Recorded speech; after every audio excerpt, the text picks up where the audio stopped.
ಕರ್ಣ ಹೇಳ್ತಾನೆ, ಕೃಷ್ಣ ನನ್ ಕಷ್ಟ ನಿನಗೆ ಏನ್ ಗೊತ್ತು, ಎಷ್ಟು ಅನ್ಯಾಯ ಆಗಿದೆ ಗೊತ್ತಾ ನನಗೆ. ಅಮ್ಮ ಹುಟ್ಟಿದ ತಕ್ಷಣ ನೀರಲ್ಲಿ ಬಿಟ್ಬಿಟ್ಲು ನನ್ನ.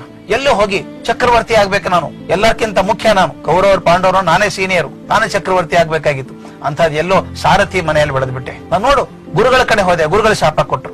ಭೂಮಿ ಕುಸಿದ್ ನನಗೆ ತೊಂದರೆ ಮಾಡ್ತು. ಜೀವನ ಪರ್ಯಂತ ಕಷ್ಟನ ಅನುಭವಿಸ್ಬಿಟ್ಟೆ ನಾನು ಅಂತ ಕರ್ಣ ಹೇಳಿದ್ನಂತೆ. ಕೃಷ್ಣ ಹೇಳ್ದ, ಸುಮ್ನೆ ಕೂತ್ಕೊಳ್ಳಯ್ಯ ಅಂದ. ನಂದೇನ್ ಚೆನ್ನಾಗಿದ್ಯಾ? ನಾನು ಹುಟ್ಟಿದ ತಕ್ಷಣ ನಮ್ಮಪ್ಪ ಬುಟ್ಟಿಯಲ್ಲಿ ಇಟ್ಕೊಂಡು ಬೋರ್ಗಾರಿ ಯಮುನಾ ನದಿಯಲ್ಲಿ ಕರ್ಕೊಂಡು ಗೋಲರ ಮನೆ ಇಟ್ಟು ಬಂದ.